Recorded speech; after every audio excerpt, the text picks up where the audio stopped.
The polished table gleamed beneath the heavy lights of the boardroom, reflecting the sheen of tailored suits, polished shoes, and gleaming watches. At its far end, sitting quietly and almost unnoticed, was a woman who did not match the grandeur of her dress was plain, the kind stitched more for comfort than spectacle. Her shoes scuffed from years of walking to work, and her hands folded neatly in her lap. She had no jewelry save for a simple gold band, her only remnant of a life that once promised more. Her son sat near the center, shoulders squared, chin lifted, face set in the self-importance of youth. His voice, when it bent toward her, was soft enough that the board could not hear, yet sharp enough to pierce her heart. "Don't embarrass me in front of the board, Mom." The words were meant to be private, but their cruelty rang louder than any speech. She felt the sting settle into her chest, not because she had not heard such tones before, but because each time the knife seemed to twist deeper. She had raised him with all she had sleepless nights,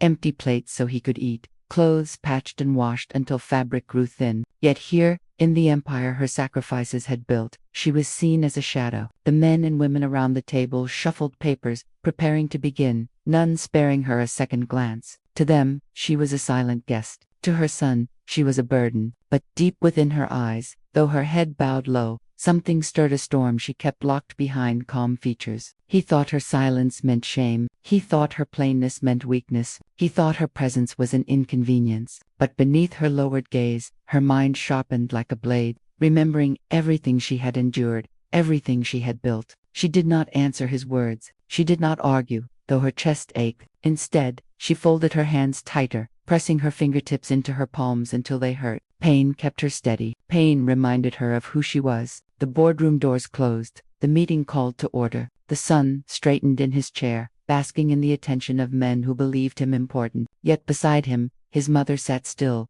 her silence no longer one of submission, but of patience. For storms do not announce themselves with thunder. They gather in silence, heavy and unseen, until the first strike of lightning splits the sky. And in that room, beneath her son's scorn, the storm inside her began to rise. There was a time when her life was nothing but endless, nights of labor and days that blurred together in exhaustion. After her husband's sudden absence, whether through death or abandonment, the pain was the same. She had stood in the wreckage of her world with two small children clinging to her skirt and no one to lean on. While others pitied her, she had no luxury for pity. Rent demanded payment, bellies demanded food, and futures demanded sacrifice. So she worked, morning shifts in the factory where oil and sweat clung to her skin, and evening hours at a diner where her feet ached until they blistered. She stitched clothes late into the night, fingers bleeding where the needle pricked too fast, whispering prayers that her children would never know such hardship. Her dreams, college, travel, even small joys like books she once loved, were buried under the weight of responsibility. She remembered evenings when she skipped her own dinner, sliding the only warm portion across the table to her son. She remembered patching his shoes so he could walk into classrooms without shame,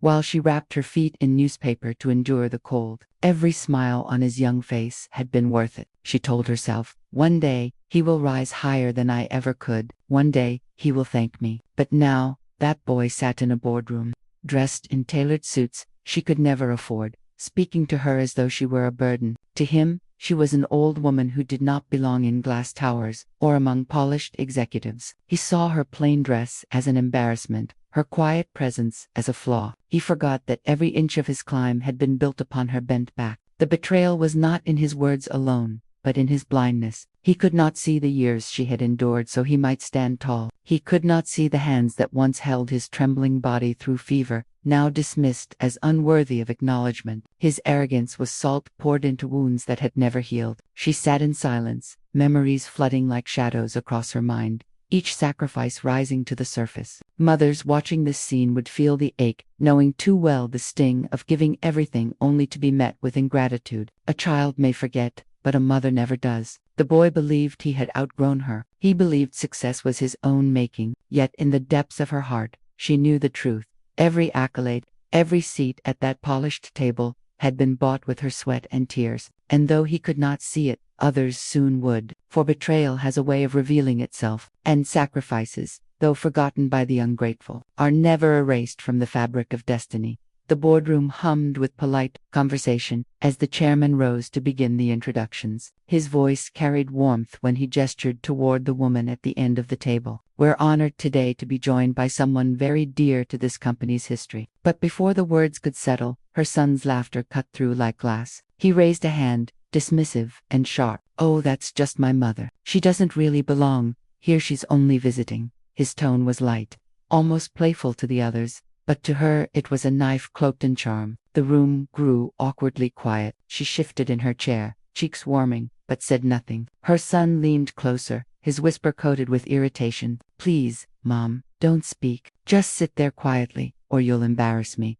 When her lips parted, hoping to thank the board for their welcome, he cut across her voice. She's not used to these kinds of settings, he announced, chuckling as though her simplicity were a joke worth sharing. He cast a glance at her plain dress, lingering on the faded seams. She prefers humbler places. The smirk that followed was cruel in its intent, pallid enough to hide behind, yet pointed enough to wound. The board members shifted uneasily. A few coughed, others looked down, but no one spoke. It was a moment when silence became complicit. To them, it was awkward. To her, it was humiliation carved into the bones. Her eyes lowered, but inside her heart thundered. She had faced ridicule before, from strangers, from life itself, but never from the very child she had built her world around. The sting of his words pressed heavily on her chest, but she refused to let her anger surface. Her silence was not weakness, though he believed it so. It was control, honed through years of swallowing pain and carrying burdens in quiet strength. The audience watching would feel the injustice burn. How dare he mock the very hands that once fed him? How dare he treat her as though she were invisible in a room built upon her sacrifices? And still, she sat composed, her storm locked behind steady eyes. The son mistook her calm for surrender. He thought his dismissal had silenced her, sealed her fate as nothing more than a shadow in his light. But storms do not vanish when ignored. They gather strength in the silence.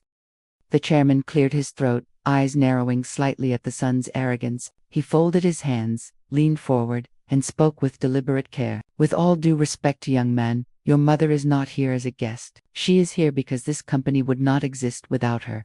The words settled like stones dropped into still water. Murmurs spread around the polished table. Papers shifted, and executives leaned in. Curiosity piqued. The son forced a laugh, brittle and strained. What do you mean? She's just, his voice faltered. He had no words to contain his disbelief. The chairman continued, unbothered by his interruption. Decades ago, when others doubted, when the market was unforgiving, your mother invested everything she had into this company. She worked from the ground up, not as a figurehead, but as the architect of its success. She is, in fact, our founder, and still holds the majority of shares. Gasps rippled through the room. Some executives turned in their seats to stare directly at the quiet woman who sat with her hands folded.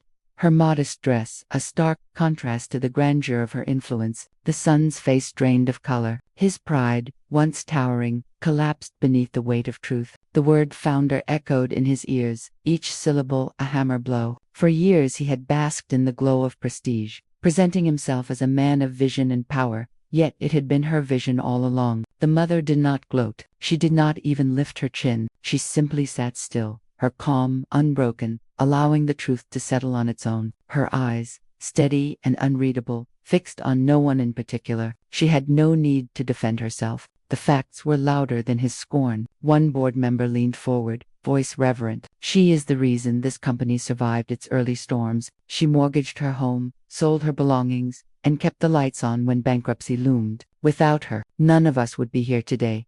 The room filled with nods and whispers of agreement. The son's throat tightened. His earlier smirk was gone. Where confidence had once shone, now only horror lingered. The mother's silence was not weakness, now it was power. In that silence, the board reclaimed her dignity, laying it bare for all to see. And though she sat quietly, a storm of vindication stirred within her, not for herself, but for every sacrifice dismissed, every wound ignored, every insult endured. Her son shifted in his seat, squirming under the weight of revelation. Pride had once made him bold enough to mock her, but now it chained him, forcing him to confront the truth he had long ignored. She was not his shadow. She was his foundation, and the foundation had just been revealed before the world.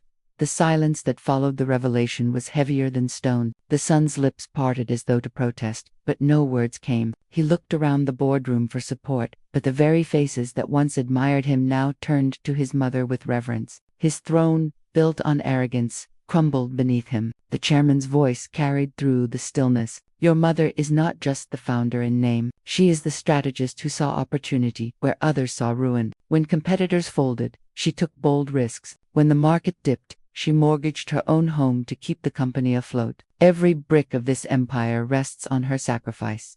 Another board member added.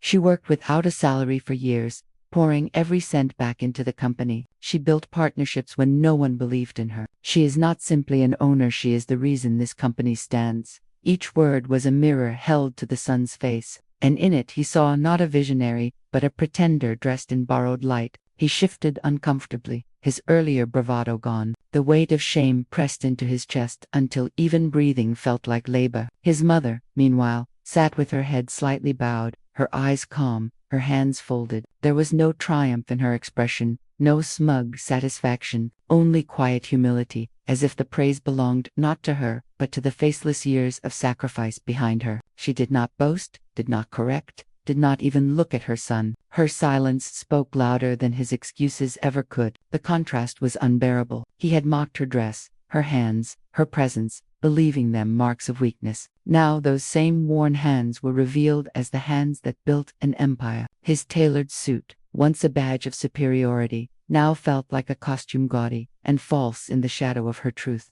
The room itself seemed to close in on him. Every nod of respect toward his mother was another blow to his pride. Every acknowledgement of her genius was a reminder that his position had been handed to him, not earned. He thought himself self-made, yet he was nothing more than a beneficiary of her relentless endurance. The shame burned, but it was not just public humiliation. It was personal reckoning. For the first time, he saw her not as the quiet woman who trailed behind him, but as the architect of everything he claimed. The truth stripped him bare, revealing how small he was compared to the vastness of her sacrifices. And she, still silent, let the truth stand. For storms do not rage forever. Sometimes, their power lies in the stillness that follows destruction.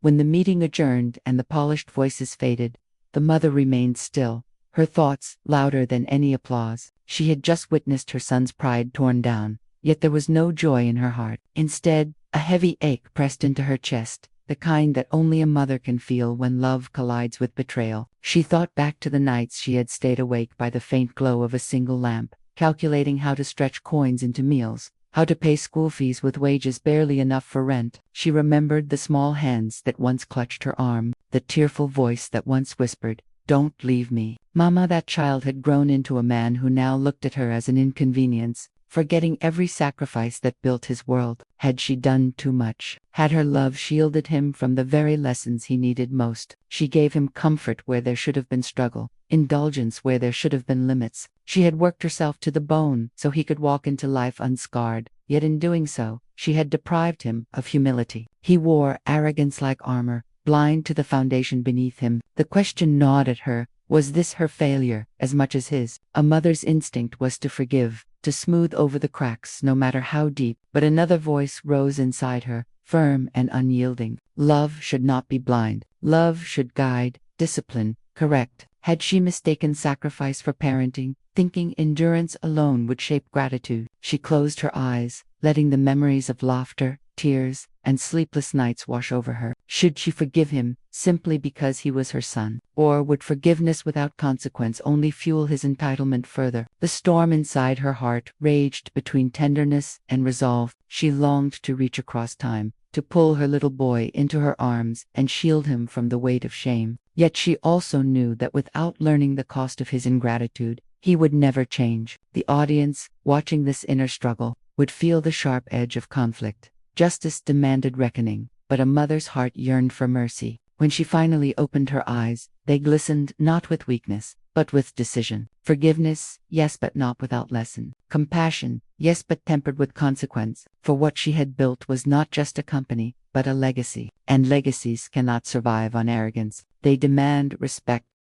At last, she lifted her head. For hours she had sat in silence, enduring whispers, bearing his scorn, allowing the board to speak on her behalf. But now, When the air was thick with unease and her son sat shrinking in his chair, she finally let her voice cut through the room. "I have listened long enough," she began, her tone calm but unshakable, the kind of voice that silences even the most restless. Every face turned toward her, and even the proud son froze, his jaw tightening. "You speak of embarrassment," she said, fixing her gaze on him. "You feared I would shame you before this board. But the truth, my son, is that you have shamed yourself. You forget who carried you through hunger, who sold her own comfort so you could have books, schooling, a chance at life beyond survival. You sit here in your fine suit as though you built this kingdom, but everything you see was forged from the hands you now despise." The board sat in rapt silence, the air heavy with the weight of truth. She continued, her voice unwavering. "I did not labor all those years to see arrogance replace gratitude. I did not endure humiliation so entitlement could flourish. This company was born from sacrifice, and it will continue only on the principles that built it: respect, accountability,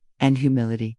Her words fell like steady blows, not shouted, but deliberate and cutting. The sun shifted, his face burning red, but he could not interrupt. The authority in her tone left no space for his excuses. Turning her eyes toward the board, she said, "From this day forward, leadership here will not be measured by wealth or title alone, but by the character of those who serve it. No one, not even my own blood, will be excused from this. Power without respect is no power at all."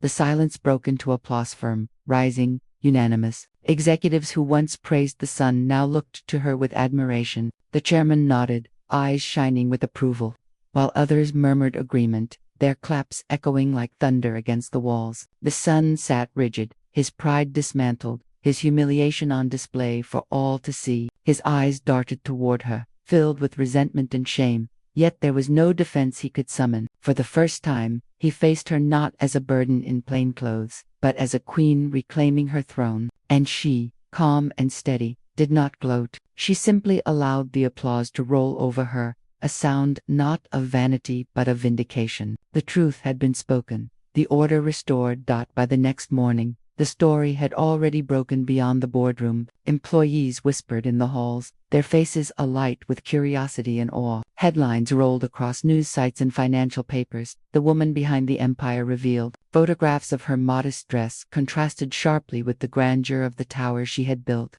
and the contrast became its own legend. The sun, once praised as a rising star, was now branded the face of arrogance. Reporters wrote of his disdain for the very mother who had sacrificed everything for him. Editorials condemned him as entitled, spoiled, a man unworthy of the position he held. In every corner of the company, people spoke not of his vision, but of her resilience, her years of unrecognized labor, her quiet strength. Shareholders, too, responded. Messages flooded in, praising her humility, demanding reforms in leadership. Employees who had once bowed to the sun now lifted their heads with pride when speaking of her. She had become a symbol, not just of endurance, but of justice finally revealed. Everywhere he turned, the sun felt the burn of judgment. At the cafe near the office, two women shook their heads as he passed. In the elevator, colleagues averted their eyes, embarrassed for him. His carefully curated image of success had collapsed in a single day, and at the center of his ruin stood the woman he had tried to silence. Desperate, he sought her out. In the quiet of her office, he entered with lowered eyes and trembling words. "Mom, I didn't mean it. I was nervous. I thought you'd embarrass me." His voice cracked, stripped of confidence, laden with shame, but his words fell flat. Empty apologies that could not erase years of arrogance or the sting of public betrayal. He wanted her forgiveness to restore his image, not his soul, and she could see it in the way he avoided her gaze. She did not answer at once. She let the silence stretch, the weight of truth pressing down. Outside those walls, the world now saw her clearly, and saw him for what he had become. For mothers watching, the moment was triumph itself. The child who once scorned his parent now stood small, chastened, forced to acknowledge the hand that made him, and still she sat in quiet dignity, her calm more powerful than any lecture. His shame was already complete, exposed not just to her, but to the world. The office was silent when the sun slipped in, closing the door behind him. The noise of the outside world, reporters, shareholders, whispers and corridors faded, leaving only the heavy weight between them. He stood awkwardly, the confidence that once carried him into boardrooms and interviews now gone. "Mother," he began, his voice low, strained. I didn't mean for things to go this far. Please, forgive me. I was foolish, arrogant. I didn't know what I was doing. She lifted her gaze slowly, her eyes tired but steady. Didn't know. Her tone was soft, but each word cut clean. You knew enough to mock me, to silence me, to make me feel as if I did not belong in the house I built with my own hands. He winced, his lips trembling as he tried again. I was afraid people would laugh, afraid they would judge me because of you. His words faltered, collapsing under their own shame. The mother leaned back in her chair, her hands folded neatly on the desk. She had listened to excuses all her life from clients who never paid, from bosses who exploited her labor, from neighbors who pitied her, but to hear them from her own son was different. It carved her heart open in ways the world never could. I carried you, she whispered, her voice catching with restrained pain. When your father left,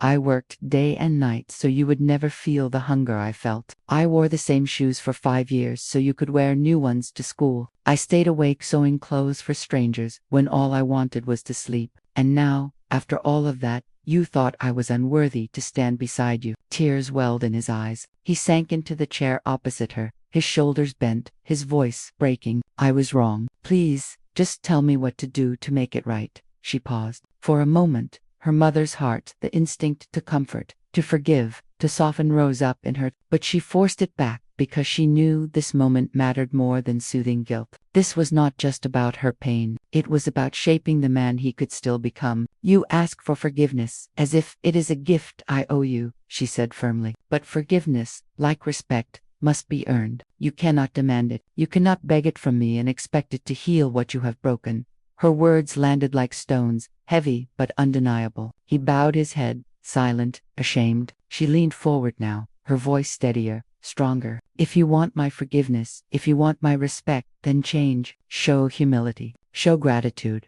Not in front of cameras, not for the board, not for shareholders, but in your soul. If you cannot, you will lose more than this company. You will lose me. My love has been endless, but it is not blind. Her last words lingered in the air, sharper than any public humiliation could have been. The son stared at her, stunned, realizing for the first time that her love, the foundation of his entire life, was not guaranteed. The mother stood, her dignity unshaken. She did not raise her voice, nor shed another tear. Her strength was her silence, her boundaries, her refusal to bend once more. And in that quiet, the son finally understood the truth. The empire might still bear her name, but it was her heart he had truly risked losing.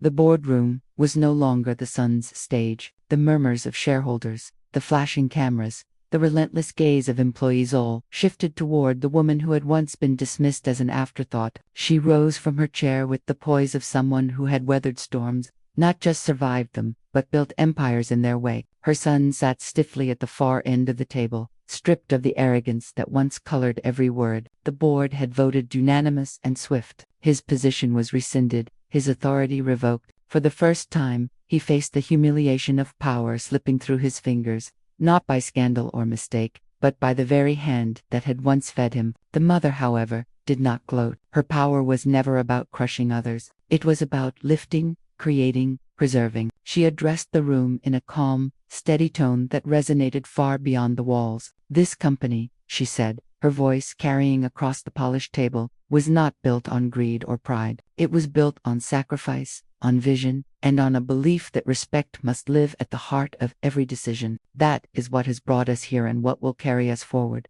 The board erupted in applause.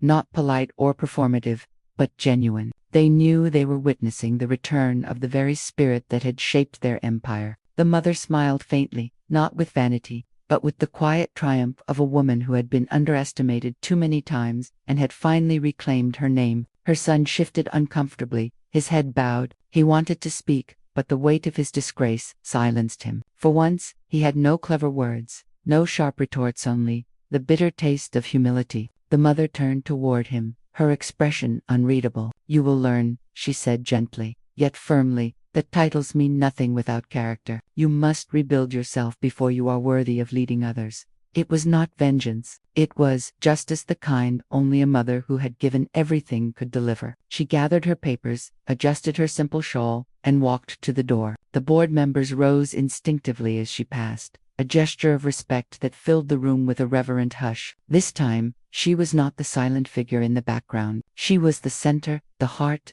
the legacy. As she stepped into the hallway, reporters rushed forward, cameras flashing, but she did not hide. Her head was high, her dignity untouchable. To the world, she was no longer just someone's mother. She was the architect, the matriarch, the living testament that sacrifice is never weakness, and resilience is the truest form of power. Her son watched from the shadows of the boardroom, realizing what he had lost: not only authority, but the chance to stand proudly beside her. She had given him life, but she would no longer let him define her worth. Her legacy was hers alone.